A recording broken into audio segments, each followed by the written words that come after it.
In today's video, you'll see me converting my automatic EK into a manual one. So stick around if that's what you're trying to do as well, and make sure you give me a thumbs up if it's helped you.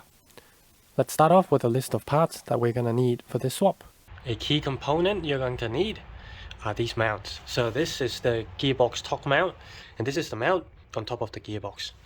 And if you compare to the manual one, the torque mount and the gearbox top mount, they are very different. So make sure when you get your gearbox package, get these brackets as well. One of the things you're going to need is this T bracket here. So my EK has an automatic CVT gearbox, which is a little bit rare. As you can see when we compare the two, the one off the car is very different compared to the one that we actually need. Next thing, clutch pedal, clutch master, reservoir, and all the hardwares. This is the starter on the automatic, and this is the starter for the manual. So as you can see, there is a little bit of difference. You're gonna need flywheel and bolt. You're gonna need a clutch. You're gonna need the gearbox, and make sure you get the fork as well, the clutch slave cylinder and lines, and finally with the shifter linkage. Make sure you get the correct one because the D and the B series have different shifter linkages.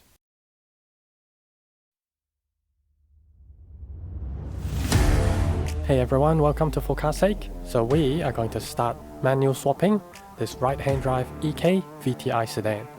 So it is a little bit different to your standard automatic because it runs a CVT gearbox.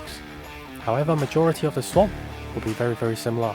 And please feel free to skip along to parts where you need, or watch my full in-depth 8-part video to see everything in detail. Sometimes you'll see me jumping forwards and backwards a little bit, but that's just my way of editing it for you to see the entire process of that particular part. And the very first step is to remove the starter.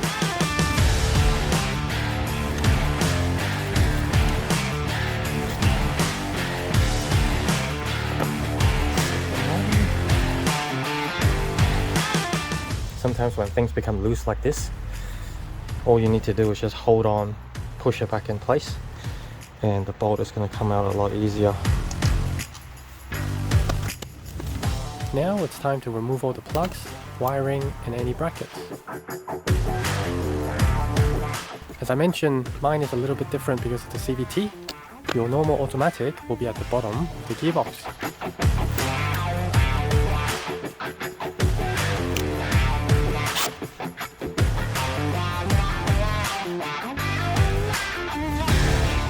Make sure there are like little bits here and there, just these plastic clips. You have to make sure you remove them as well. Now it's finally time to double and triple check all the wiring. Make sure nothing is still attached to the gearbox. Okay, the next thing I'm going to do is with these automatic transmission, there is an extra hose that goes to the radiator. And what I'm going to do is unhook both of these, and then I'll be looping this hose to this outlet as well. So it might be a little bit difficult to see, but when you have one, it'll definitely make sense. Over here, before you unplug the hoses, make sure you have a pan underneath, and even better, remove that aerodynamic plastic trim before doing this part. When you look at the two hoses, you'll find one is slightly longer. Keep that one, and then all you need to do is bend both of the copper pipes towards each other to loop them. Alright, so the next thing we're doing here is removing the drive shaft.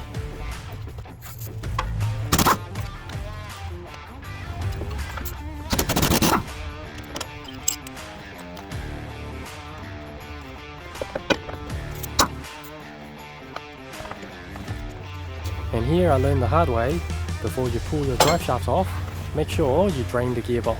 Or at the minimum, at least have the pan underneath ready to go. Ah, shit.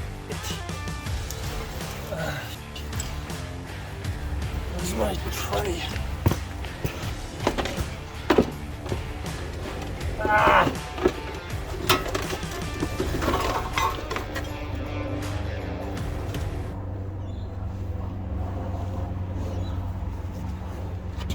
The EK drive shafts between auto and manual are the same, so they can be reused, although in my rare case, that didn't happen in the end. Okay, while that drains, we'll go to the other side and remove the other drive shaft as well. Hopefully we don't make as much as a mess this time around. Also, just completely remove both of the drive shafts. I tried doing it without completely removing the left drive shaft. Didn't work out in the end. It was just a lot easier to handle and align the manual gearbox without that additional weight just hanging onto it. Okay, now we're taking off the torque mount.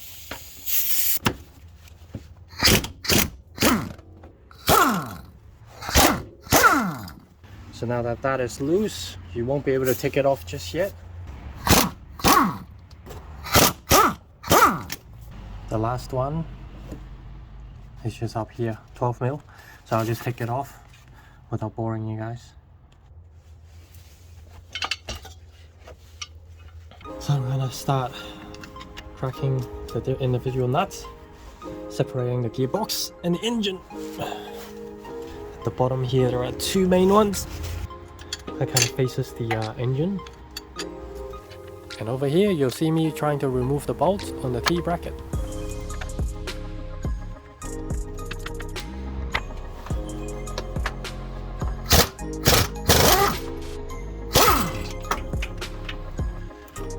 Okay, so just a quick recap. So far we've taken all three bolts from the T-bracket, two from the bottom, and then two from the gearbox.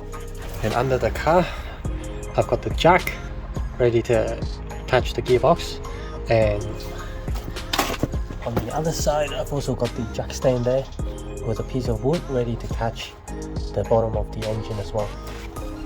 So now what I'm going to do is lower this, release it from the gearbox, and that should slowly drop the gearbox down. I've taken this off, left those both on, basically right at the top. So I'm going to go down now to try and lower the gearbox a little bit to make sure everything is good before continuing. So remember guys, safety first. Make sure you don't kill yourself, okay? I'm not liking the way the engine is currently sitting on the stand, so on the jack stand, so I'm just going to pump it back up, make sure I'm happy with it before lowering it and then taking those final bolts out.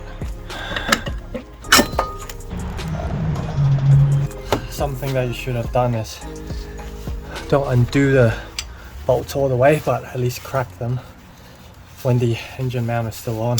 Completely forgot. Need to take this inspection plate off.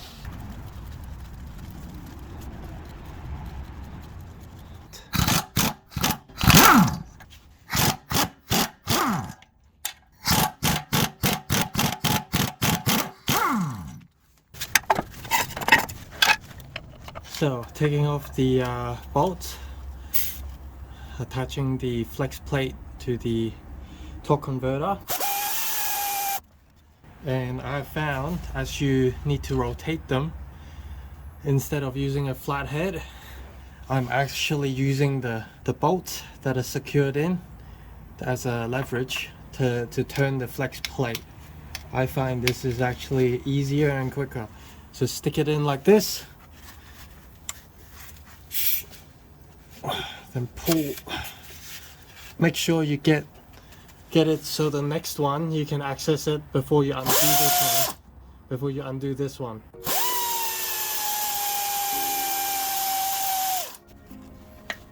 Otherwise you'll be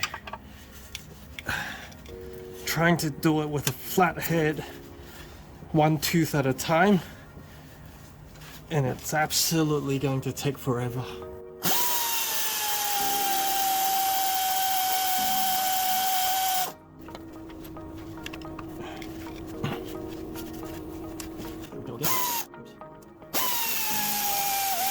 Our gearbox should be ready to come apart.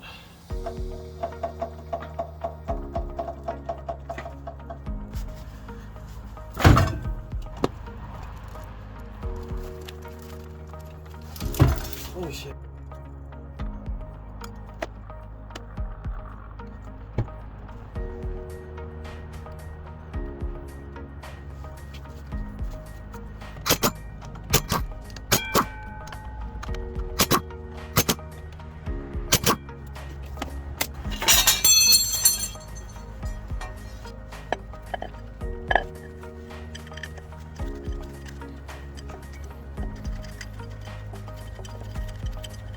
And in case you're wondering, there is a difference between the automatic flex plate bolt versus the manual flywheel bolt. You can see there's the extra length, so make sure you don't use your automatic one on your flywheel.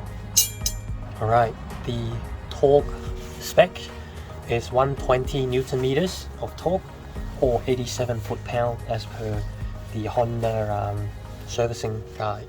At Honda there's a tool where you stick it in one of these holes, and there are teeth that lock up the flywheel so you're able to torque it down.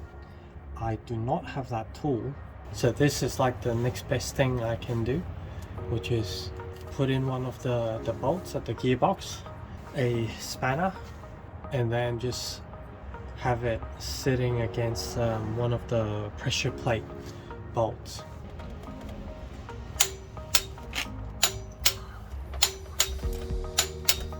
Alright, now let's get ready for the pressure plate and the clutch.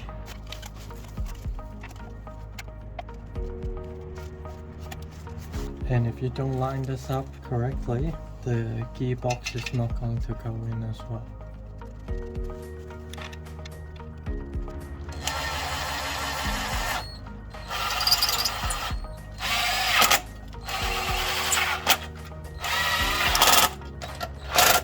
The next thing to pay attention to are these locating pins or dials. Not sure what they're called, but there are two of them right there, one on both sides of the engine. And as you can see here, I've got two on here as well. So if you try to match it up, it's not going to work. So make sure you double check. If you happen to have these dials on both the gearbox and the engine side, without noticing, you might crush them. I've even heard stories of people cracking the bell housing, etc.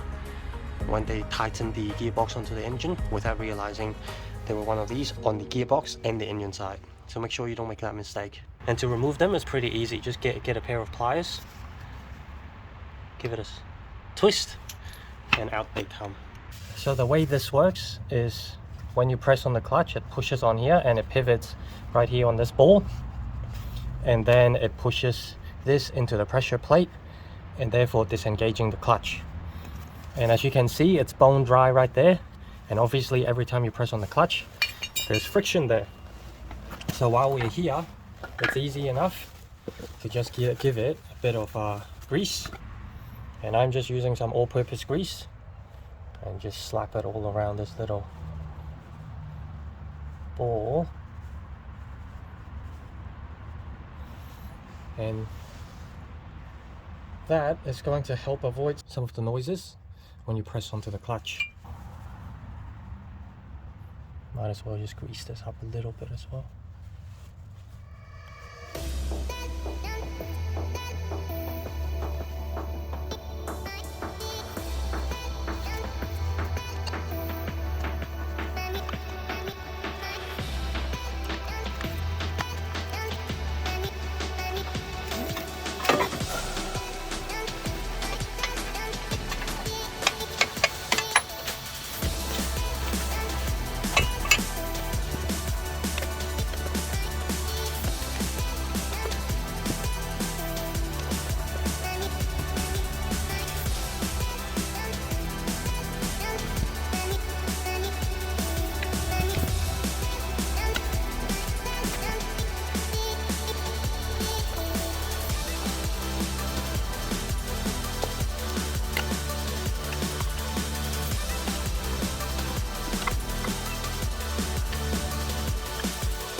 So before you tighten anything up, just make sure both front and back, top and bottom of the gearbox, all have like a same gap.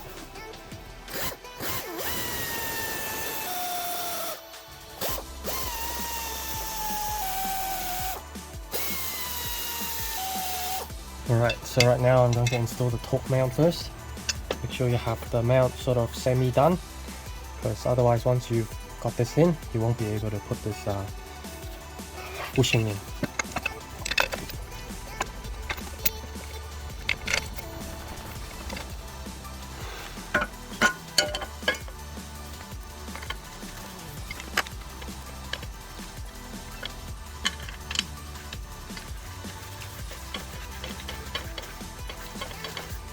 This here caught me by surprise. I only just learned here that my CVT chassis is actually different to the normal manual or automatic one. When you compare this to your car, you'll find your mount is on the side of your chassis rail. And this goes right there. And before we do that, just like we did with the clutch fork, etc., I'm just going to apply some all-purpose grease into the fork. And I've also got a braided line instead of the OEM fitting with soft lines and then hard lines. And I reckon this is easier to be done out here than it is in the engine bay. Obviously once this is in, you're in a really cramped and tight area.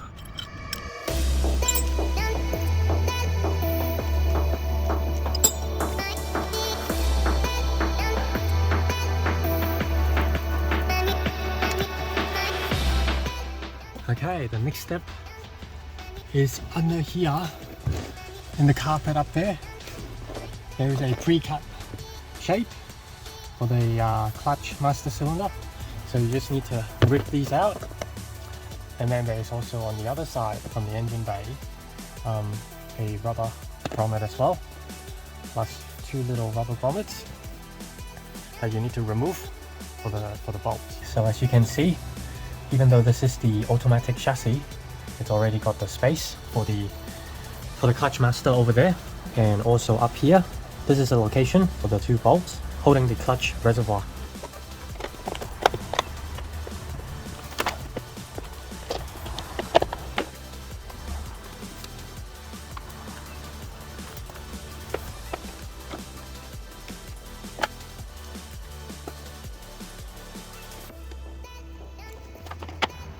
These two little ones. If you've never done car yoga before, congratulations, this will be your first time trying to install this. So as you can see, I've cut this two area here to help the pedal go in, and also it's a bit hard to see, but I've cut this corner right up here as well, as it's blocking the way for the pedal to get to this hole.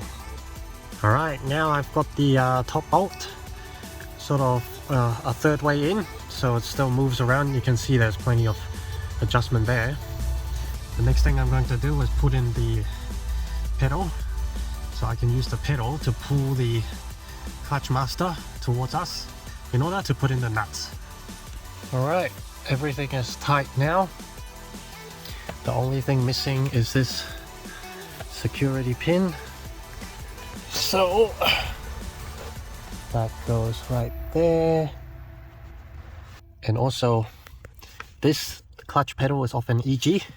So some of these do come with the clutch sensor, which means you have to depress the clutch before you can start the car. I'm not going to do that. I'm just going to bypass that. And so it doesn't bother me that my clutch pedal doesn't have the sensor. Alright, so now we are installing the braided line for the clutch. I'm thinking I'm just gonna go the most direct route and then zip tie the line along the way.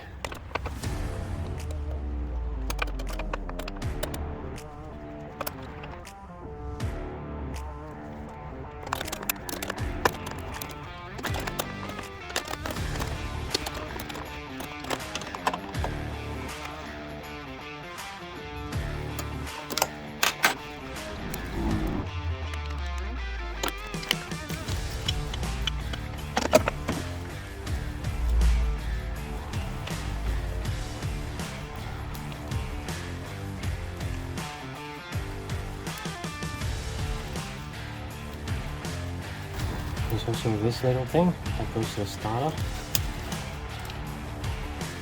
I forgot to mention in the video here, there's also a little earth.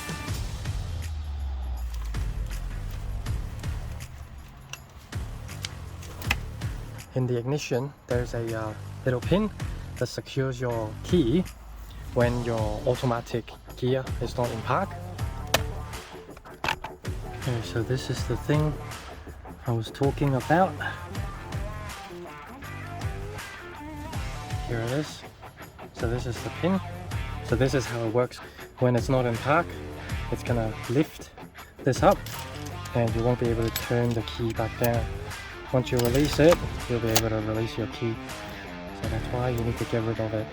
Okay, so to pull off this trim, the one with the armrest, there are 6 screws, 3 on each side.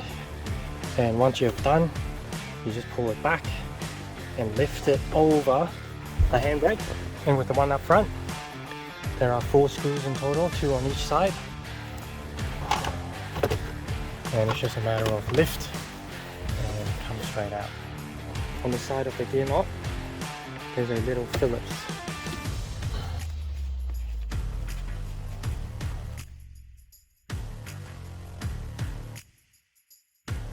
Be careful, this button is going to shoot out. You need to take off.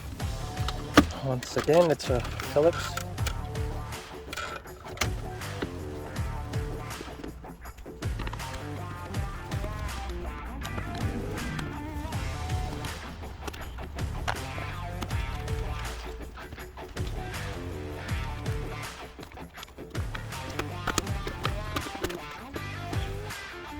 So this little cable is just the little illumination lamp for your gear selector when it's dark.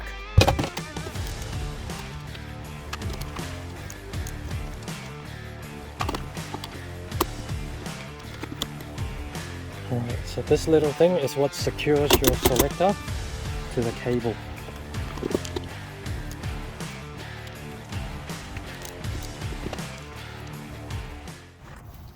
Alright, we're down here under the car.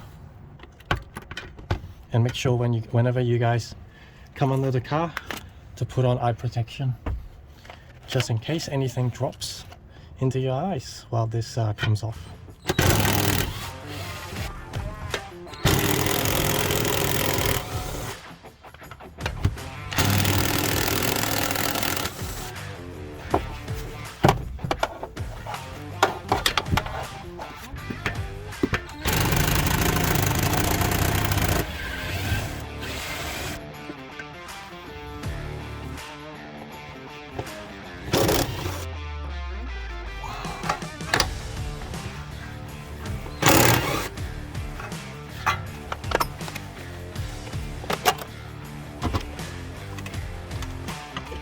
There's the exhaust.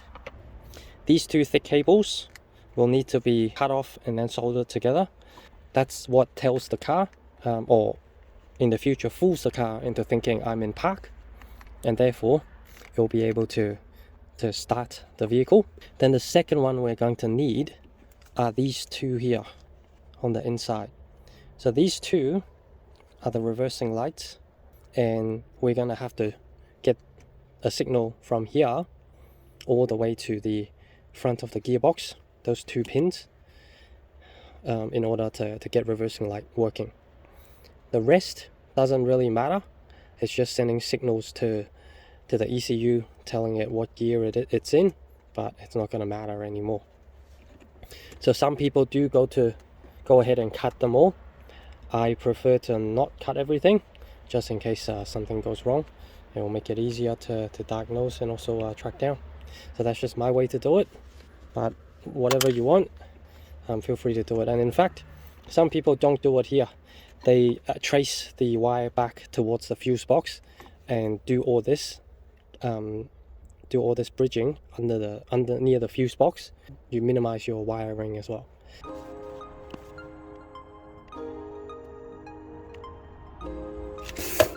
Fucking hell.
As you can tell, I can't solder to save my life, so I'm just gonna leave it as that.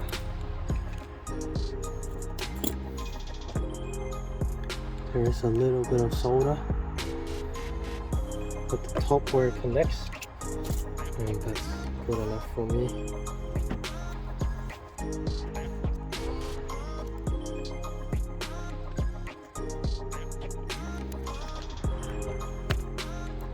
So here it is, first start. Okay, that's interesting. It's showing it's in L. All right, let's see.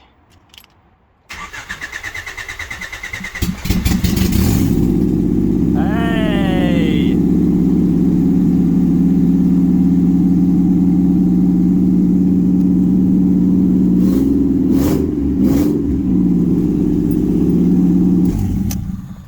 Awesome. So all that wiring work has done it. I'm not too sure why it thinks it's in. Wonder if it has to do. Oh yeah, there it is. Now it should think it's in park. Let's have another look. No, now it doesn't know where it's at. Okay. So these two, the yellow and silver, and green and black. These need to be connected to these two. Alright, so for those who know Hondas very well, you guys might recognize this wiring with the green and white. If not, I'll give you guys a few seconds to have a guess at what this might be. And the answer is, this is actually the interior light loom for the interior light. So the light that goes to the top of the hatch, it comes with these two female plugs, and with a bit of modification they just slip into the right spot. And then on the other hand, there is another female plug. So what I'm planning to do now is, by doing this, I've connected it. Obviously, once I've double checked everything works, I'll tape it all up to make sure it stays secure. Feed it in through that bung. I will be removing that next. And then we'll go inside into the interior towards those two cables.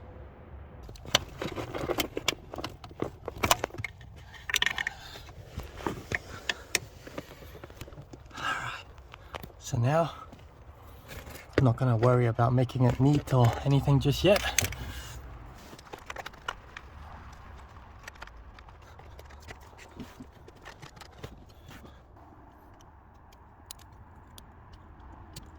Alright, so here's the plug.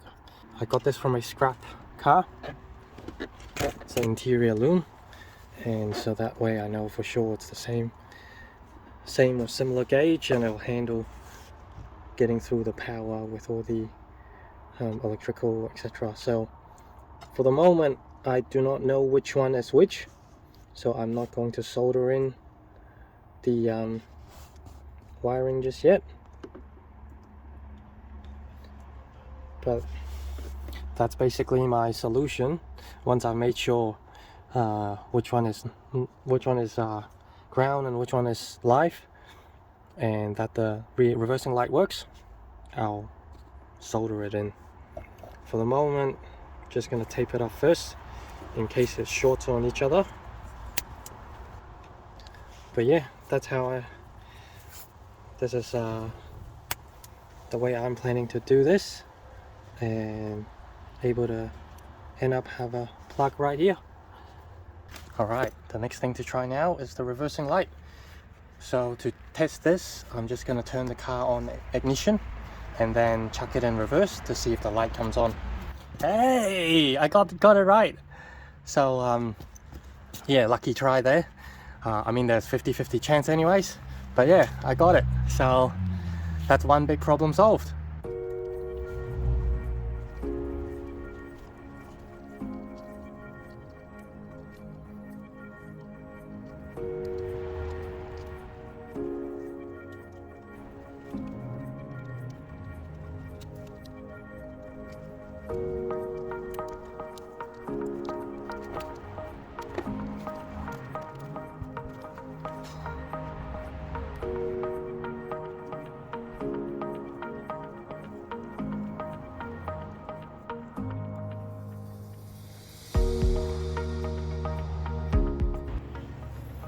Okay, so I've just made a cut here, and then I've just drilled a bit of a hole there as well.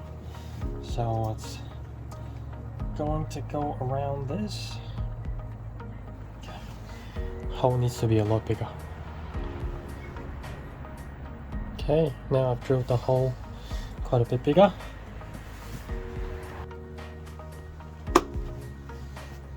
So here it is, coming up.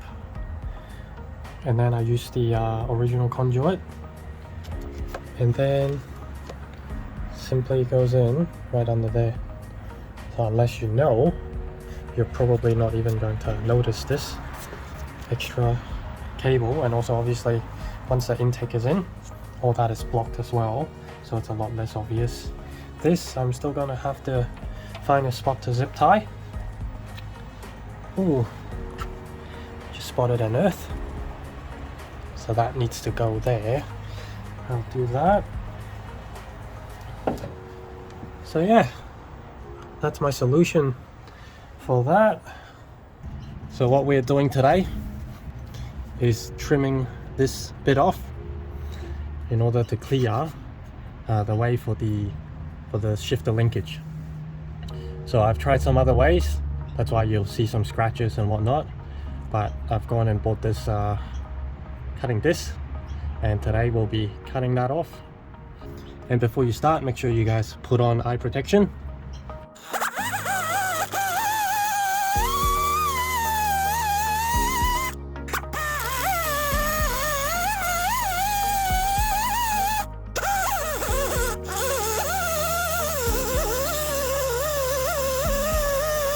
I'm just noticing quite a lot of sparks going in here. I definitely don't want to catch the carpet on fire, so I'm just going to go get something to cover that up.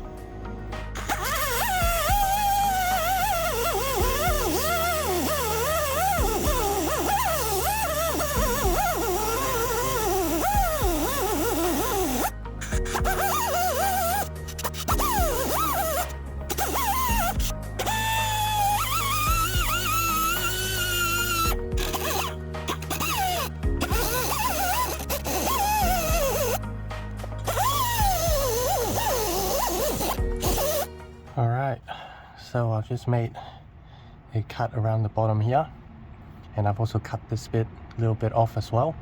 So my goal is to try and kind of retain as much of this as possible, and I just want to push and hammer metal out of the way, because I want to see if I can avoid having to cut this completely off and then weld or JB weld an individual piece on top of here to cover this hole. So I want to try and just have this sort of fold into itself, so it's out of the way, but at the same time still covering this hole. So that's my goal, and yeah, let's see how I progress.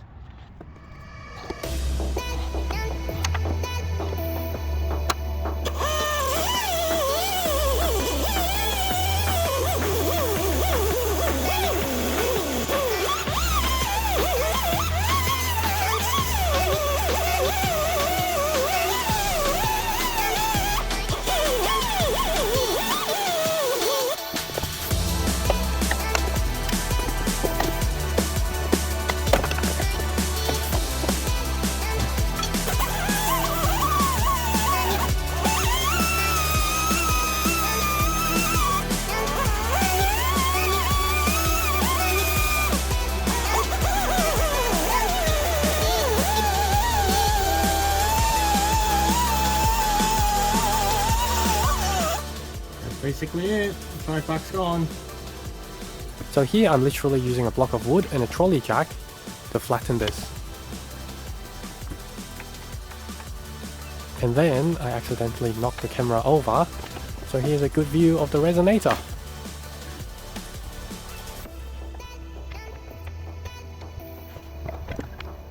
Alright, so here it is.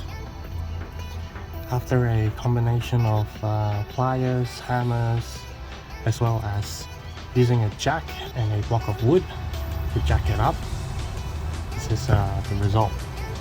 It's not as pretty as I envisioned, but it definitely still did what I wanted it to do.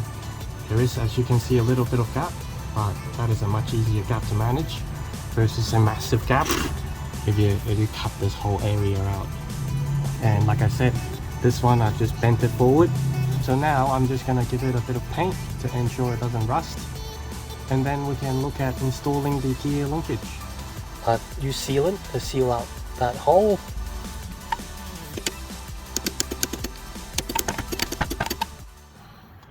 Alright everyone, so this is where I'm up to now. The shifter linkage is pretty much in at the front. I do not have a cover for this one. My shifter linkage just didn't come with one, so I'm just going to zip tie it and trim it and then put the rubber boot over it. And when you have a look at the shifter here, I've just put a bolt through and a nut. The OEM automatic nuts are not at the right spot. You can probably stretch the bushing to match, and it'll definitely hold, but I reckon I'm going to drill a new hole for it.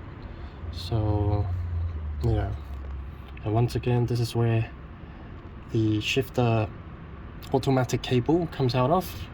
So as you can see, there's plenty of clearance there.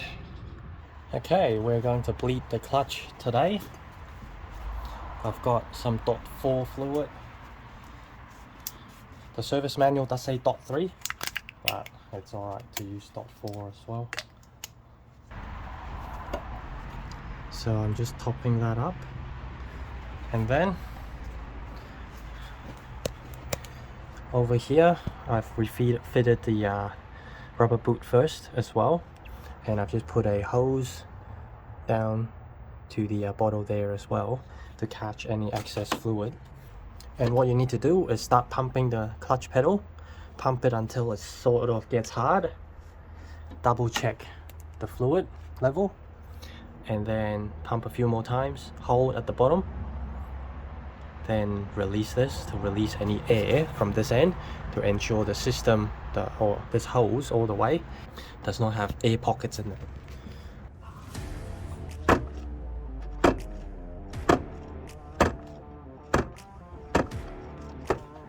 Stop!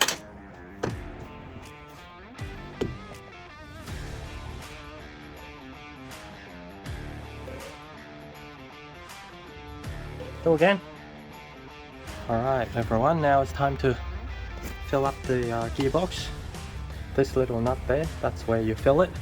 So I'm just gonna undo that now.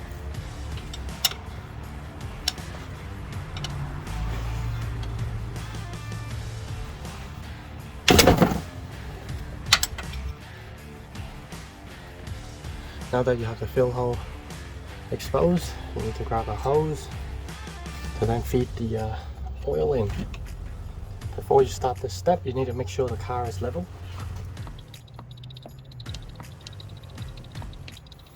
So all you got to do now is literally wait for it to overflow a bit from the fill hole, and then you're good to go.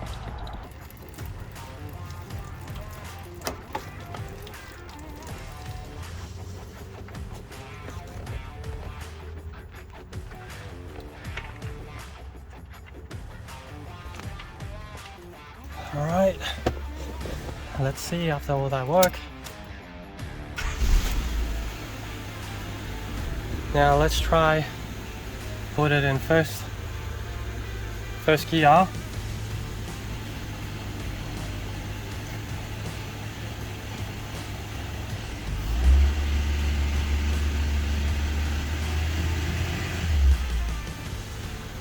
Second gear.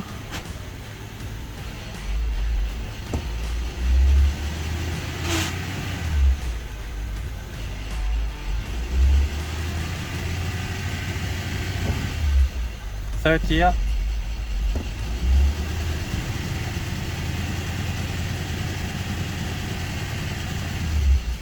Beautiful. Awesome. At the moment there's a bit of problem going into second and fourth, I think because of my boot. I'm so happy.